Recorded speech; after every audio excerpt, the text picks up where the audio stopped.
Today I'm going to tell you a story, one of my favorite stories, about love. Sometimes it is called East of the Sun, West of the Moon. Sometimes it is called The Bear Husband. Once there was a man, a very poor man, who lived in a very small cottage with his many children. He had a lot of daughters, but the most lovely one, the most beautiful one, was his youngest daughter. One night, a very dark night, a very cold night, they were all shivering together inside the cottage with nothing to eat, when suddenly came a loud bang on the door. Dum, dum, dum. Who can he be? Thought the man, and he shouted, "Go away! We have nothing to give you here!" But the bang came again. And the man, who was starting to get very irritated with that, opened the door and was immediately very scared, because standing there on his hind legs was a very big, a gigantic bear, a white bear. And the bear grunted, and he came to his front legs and he bowed his head and he said, "Hello, I would really like to ask you for your youngest daughter hand in marriage. I will give you in return many riches. I will give you anything your heart desires. I only ask you for your daughter's hand in marriage." "Well," said the man, a little bit startled, I have to think about it. I have to ask her and see what she says. Is it possible that you come back in a week and we can give you an answer?" "Yes," said the bear, and went away into the snow. The man closed the door and his daughters came to ask him what was happening, and he explained. And he said to the youngest one, "Well, if you marry this bear, we can all live in comfort. We can all be very rich." And she said, No way! Are you crazy? Can you imagine marrying a bear? That makes no sense. And I don't know." But then she looked at her father's cottage and she looked the way that her family was living. And she said, "Well, maybe I can trick the bear. And after he gives all the riches to our family, I can run away.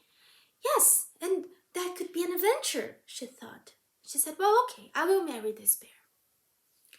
1 week later, the bear returned. She was ready with her rags. She didn't have much to carry with her, and she jumped on his back, and they went away. And she was on his back, and he asked her, "Are you afraid?" And she said, "No, I'm not afraid." And she really wasn't. And he said, "Well, hold on tight to my fur, because now I will run." And she held on tight, and he ran through the snow, through that dark night, that starry night. And she felt the wind blowing on her face and on her hair, and she felt so free, and she felt more alive than she had ever felt before. And after a long time, they came to this big castle near a mountain.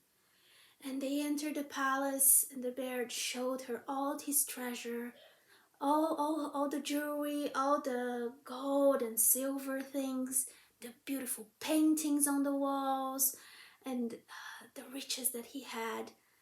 And he showed her a big table with a lot of food, delicious food, and she ate everything, and he told her that she would have anything that her heart desired. And then when she finished eating, she was really tired, and he took her to a beautiful bedroom with a big bed with silky sheets and silk cushions, and it was a beautiful place, and she fell asleep very happy. But later on that night, at the darkest hour of the night, she felt someone laying next to her. She felt the bed move and the weight of the being, the creature next to her, and she heard the breath. She was really nervous. She was a bit scared, and she just lay there really quiet until she fell asleep again. Well, the next morning, she asked the bear if he knew who it was, the creature or the being that laid next to her on her bed. And the bear was very serious, and he looked into her eyes and he said, "You must never try to find out who it is. If you do so, everything will be over for you and me." Well, she accepted that.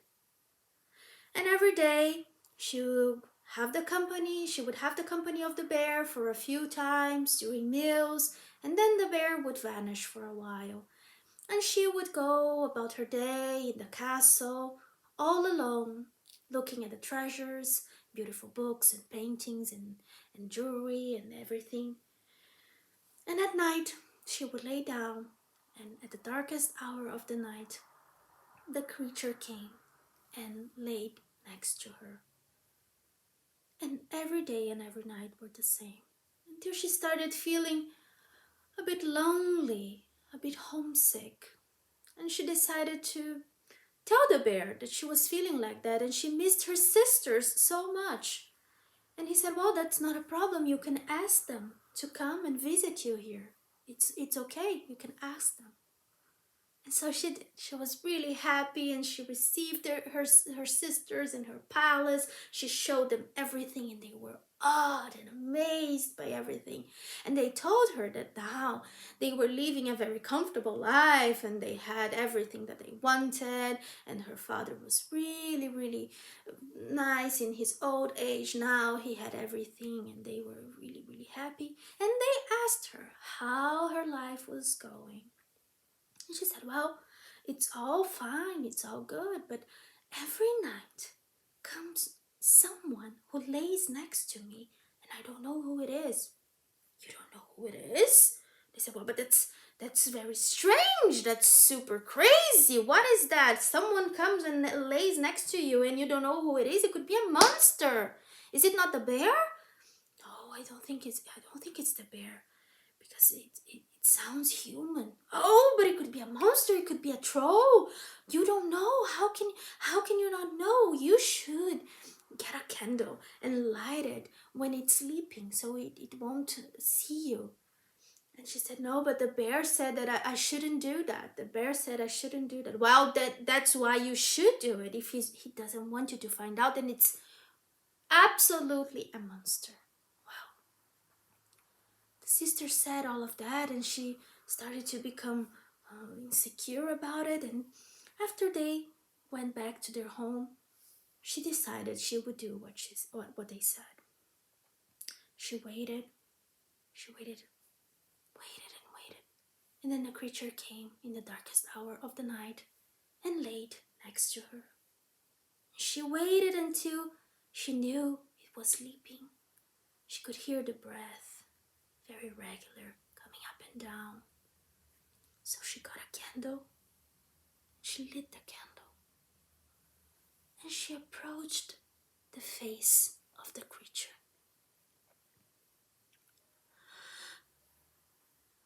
What she saw was the most beautiful being, the most beautiful man she could ever imagine. He was sleeping, and from his skin there was a light golden glow, and from his skin would come a fragrance that made her even a little bit dizzy. And she was just enthralled by him, and she felt her heart open, and she knew that she could never live without him ever again. But while she was in this trance, while she was feeling this dizziness, 3 candle tallows fell onto the creature, onto this being. And he opened his eyes. And when she saw his eyes, she saw that he was the bear. But immediately, everything vanished. The bear, the room, the castle. And she found herself in her old rags, sitting in a courtyard made of stone. And there was nobody around. And she was just very confused. She couldn't understand what was happening. And then she saw that in a corner, there in a corner, was a very, very old woman. She was so old, her hands looked like they were made of carvings in stone. She had very old hands and she was carving wool. She carved and she carved very slowly, but never stopping. She cleaned that wool very thoroughly. And the girl looked at that and she was very confused, and she went to her and said, "Excuse me, grandmother, what happened here? Where did the bear go? Where did the castle go?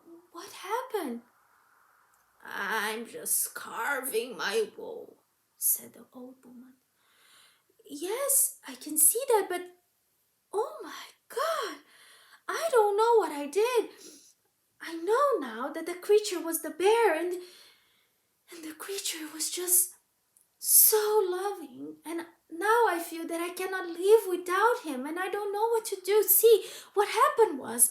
And then she told the whole story to the old woman, while the woman kept carving the wool. And she told how the bear came to her father's cottage and asked to marry her and promised riches in return, and that the bear had taken her to that beautiful palace, and that he said that she could never guess who it was who was sleeping with her, and how her sisters had even tricked her a little bit into trying to find out, and now he was gone, and she felt like she didn't have any air in her anymore. And the old woman looked at her and said, "Well, if you really want to find a bear, you really need to go east of the sun and west of the moon." "East of the sun and west of the moon?" said the girl. "What? And where is that? I don't know. How do I get there?" "You have to ask my older sister. You will know who she is, because she gets this wool that I carved. She gets it and she dyes it in the most beautiful dyes, beautiful colors." "Okay," said the girl, "and where do I find your older sister?" "Ah, she lives on top of that mountain." And she kept carding her wool and wouldn't say anything else. The girl looked at that mountain, and it was a very high mountain. It looked very difficult, but she took a deep breath and she started her journey. And she walked for many, many days. Many, many days. She couldn't even know how many days she was walking. And she kept going up and up and up and up the mountain. And when she reached the highest peak of that mountain, she saw a very small cottage. And in that cottage, in front of the cottage, there were several tins of dye, beautiful reds, marvelous blues, scented saffron colors, and a very old woman was getting loops of wool and putting them very slowly into the tins of different colors. And she was so old that her face looked as it was made of wood, and you couldn't even see her eyes because she had so many wrinkles. And she was curved, she was doing her work. And the girl, who had been walking for so many days, got next to this old woman and said, "Oh, grandmother, are you the older sister of the old woman who lives below the mountain?" down there by the stones. Indeed I am, said the old woman. Oh, that's great, said the girl. And she started telling her whole story again and saying how long she was walking to find this woman and how she longed for the bear, how she longed for that being, that creature, that man, that her heart had opened up. And now she felt that she was out of breath. She couldn't live without him anymore. And the old woman listened to her and she said, well, if you want to go east of the sun, west of the moon, you have to look for my older sister. Your older sister, said the girl. Yes, she lives under the mountain, and you have to walk your way there. And you know who she is, because you will know who she is, because she will be weaving a beautiful brocade from the wolves that I dye. And she wouldn't say anymore. So the girl went back to her journey. And now she went down the mountain and under it, through tunnels of darkness and stone and silence. And she walked many, many, many, many, many days. She never knew how many days she walked. And then she came upon a cave. And inside that cave, next to a very small light, was a very old, old woman. She looked so old and so brittle that if you blew next to her a little bit of air, she looked like she would vanish in the air. And she was weaving a beautiful brocade. And she was weaving birds and animals, horses, and she was weaving the stories of the greatest and the smallest of human beings.